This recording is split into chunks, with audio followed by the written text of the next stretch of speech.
여러분 안녕하십니까? 이 시간에는 시대의 소망 65장에 관해 살펴보고자 합니다. 65장의 제목은 다시 성전을 정결하게 하심입니다. 장거리 운전을 하다 보면 제 차의 계기판에는 가끔 이런 메시지가 뜹니다. 운전 피로도 경고, 잠시 휴식 요망. 이러한 비슷한 혹은 이런 경고의 문구들은 운전자의 안전과 생명을 위한 것입니다.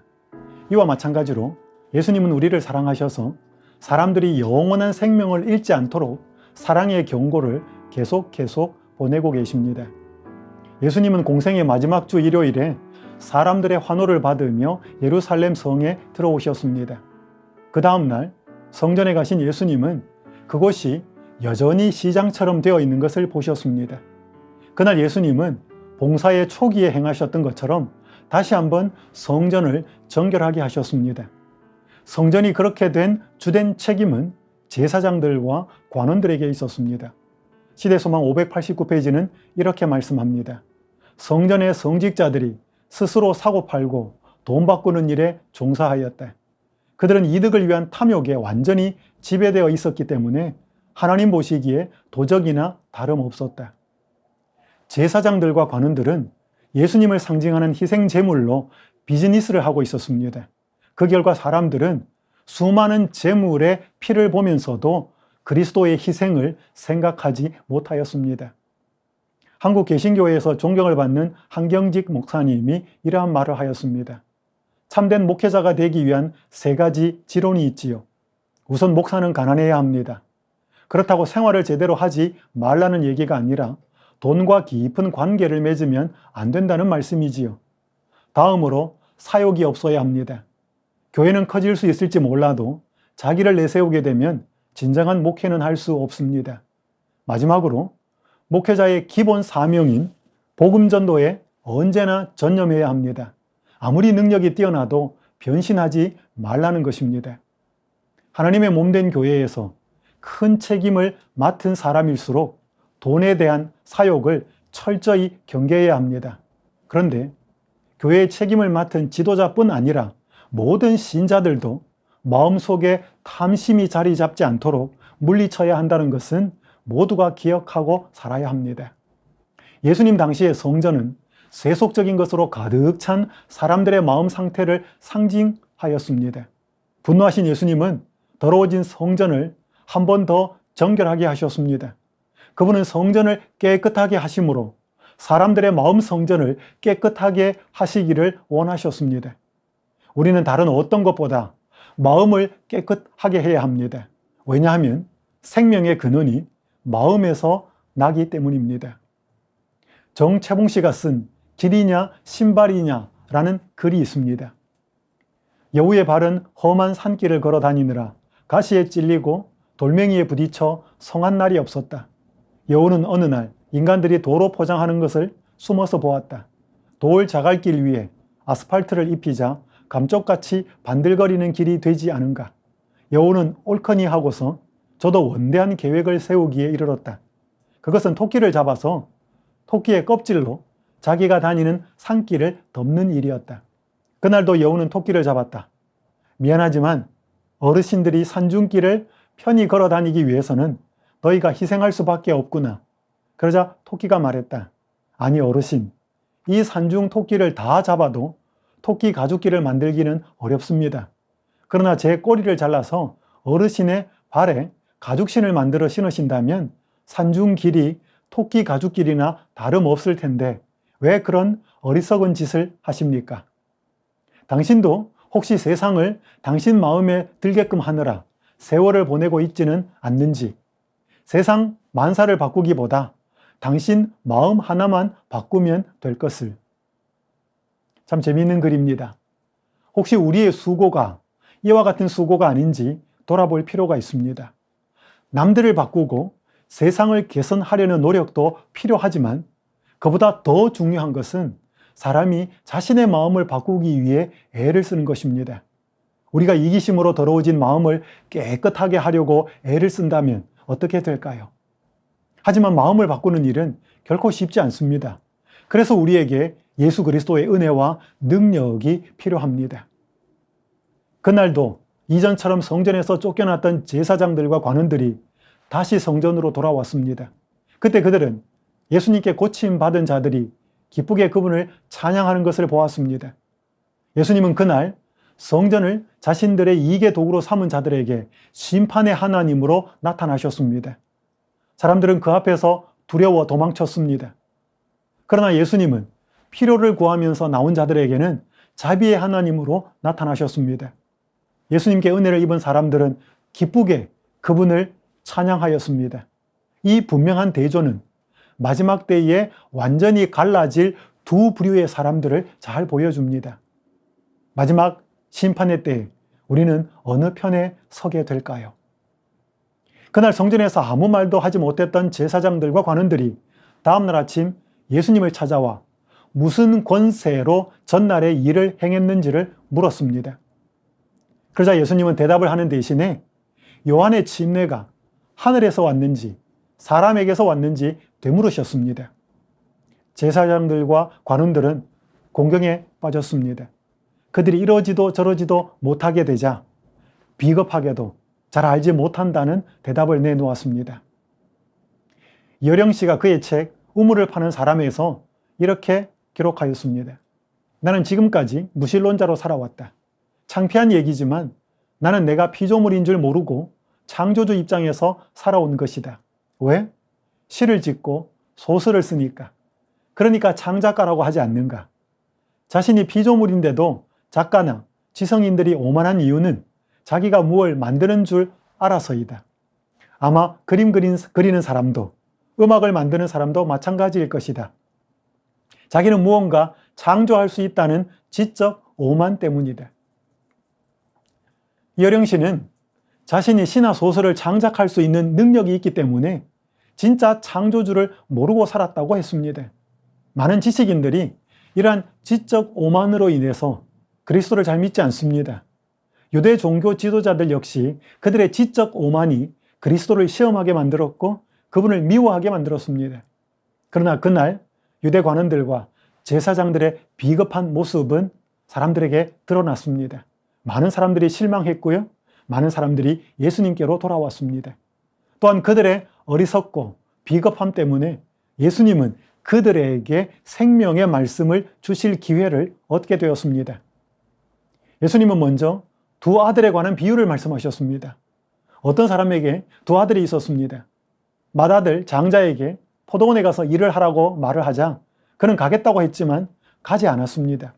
같은 말을 들었던 둘째 아들은 싫다고 했다가 이후에는 뉘우치고 갔습니다. 이 비유에서 둘째 아들은 세리와 창녀를 포함한 당시의 죄인들을 가리켰습니다. 그들은 부도덕했지만 침례요한의 기별을 듣고 회개하였습니다. 반면에 맏아들로 비유된 유대의 지도자들은 요한의 기별을 거절했고 예수님을 거절함으로 결국 하나님을 거절하고 있었습니다. 또한 예수님은 악한 농부들에 관한 비유를 들려주셨습니다. 한 주인이 농부들에게 잘 가꾼 포도원을 맡기고 다른 나라로 떠났습니다. 수확할 때가 되어서 종들을 보내었습니다. 그런데 농부들은 그들을 심히 때리고 돌로 쳐서 그들을 죽였습니다. 주인이 더 많은 종을 보냈지만 결과는 똑같았습니다. 결국 주인은 자신의 아들을 보냈으나 농부들은 유산 때문에 상속자인 그 아들마저 죽여버렸습니다. 유대 지도자의 조상들은 이 비유에서 나타난 것처럼 하나님이 보내신 많은 선지자들을 죽였습니다.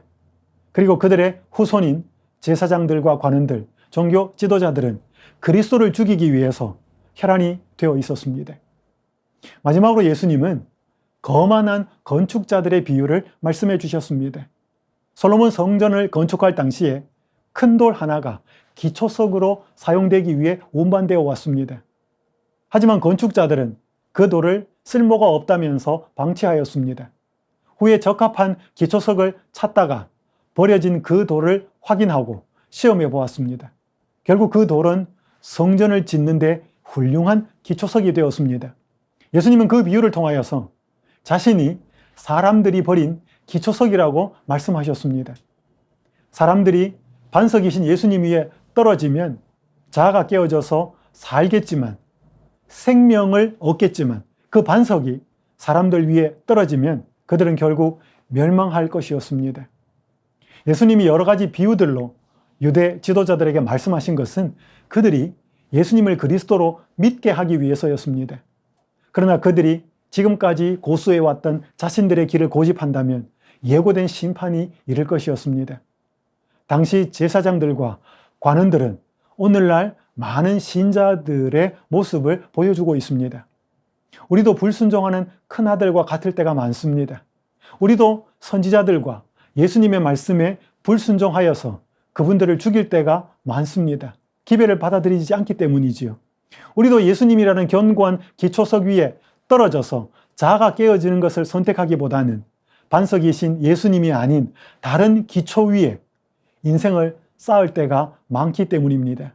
그 결과 당시의 시장과 같았던 그 성전처럼 우리 마음에도 세상적인 것들이 가득 자리 잡고 있습니다. 그로 인하여서 우리가 예수님을 닮은 삶을 살기는 참 어렵게 되어 있습니다.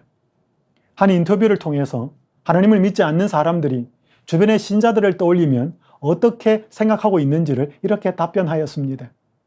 그리스도인들은 죄는 미워하되 죄인은 사랑하라고 말하지만 실제 그들의 행동을 보면 죄도 미워하고 죄인도 미워하고 있습니다. 다른 비신자는 이렇게 말했습니다. 기독교인들은 사랑을 이야기하지만 그들에게는 진정한 사랑이 없어 보입니다. 그들은 자신들이 우리보다 낫다고 생각하는 것 같습니다. 그들의 삶이 우리의 삶과 별반 다를 것이 없어 보이는데도 말이지요. 사람들은 신자에게서 사람을 사랑하는 마음을 잘 느끼지 못했고 우월감이나 교만을 느꼈다고 그런 것들이 보인다고 고백하였습니다. 그들은 신자들과 자신들 사이에 별다른 차이를 발견하지 못했다고 전하였습니다. 성도 여러분, 이렇게 된 원인이 무엇일까요? 존 메가더 목사는 이렇게 말했습니다. 참된 복음은 자기 부인을 위한 부르심이다. 그것은 자기 만족을 위한 부르심이 아니다. 하나님은 우리를 부르셔서 자기 만족을 버리고 예수님을 닮기 위해 죄된 욕망을 부인하는 삶을 살게 하시려고 우리를 부르셨습니다. 우리를 부르신 예수님은 반석이신 그분 위에 떨어져서 깨어지라고 말씀하십니다. 그 사랑의 경고를 우리가 계속 거절하면 결국에는 예고된 심판이 우리에게 반드시 이르게 될 것입니다. 1912년 4월 10일이었습니다. 타이타닉 호는 2200명이 넘는 승객과 승무원을 태우고 뉴욕을 향해 첫 항해를 시작했습니다. 출항 첫날부터 주변에 있는 선박들로부터 빙산에 대한 경고들을 여러 번 받았지만 계속 무시하였습니다. 하나님조차 이 배를 가라앉힐 수 없다는 자만심 때문에 별 일이 없을 것이라고 생각했습니다. 항해가 시작된 지 4일째 되는 날 빙산에 대한 경고를 무려 6번이나 받았습니다. 그러나 통신 기사는 승객의 전보 업무를 처리하느라 몰두하느라 그 모든 경고들을 무시했습니다.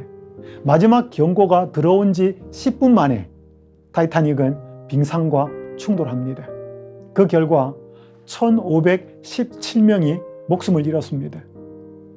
만약 책임을 맡은 자들이 단 한 번이라도 그 경고를 진지하게 받아들였다면, 그래서 적절하고 합법적인 조치를 취했더라면 비극은 피할 수 있었을 것입니다.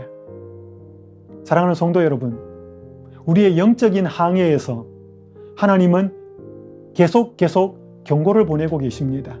하나님이 보내시는 경고에 우리의 마음의 귀를 기울이며 사십니까?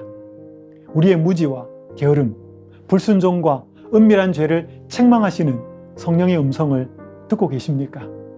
성경 말씀과 목사님의 설교, 사건 사고와 시대의 징제도를 통해 말씀하고 계시는 예수님의 기별을 듣고 계십니까? 우리가 예수님의 이러한 사랑의 경고들을 거절한다면 예고된 심판을 분명히 맞게 될 것입니다. 참된 신자는 예수님의 사랑 어린 경고를 받아들입니다. 죄를 버리고 하나님의 계명에 순종하는 길을 선택합니다. 예수님을 마음의 중심에 모심으로 새로운 마음과 삶을 선택합니다. 예수님의 사랑에서 나오는 이러한 진실한 경고를 받아들임으로 이러한 축복들, 이 축복들이 우리 모두에게 함께 하시기를 간절히 바라면서 말씀을 마치겠습니다.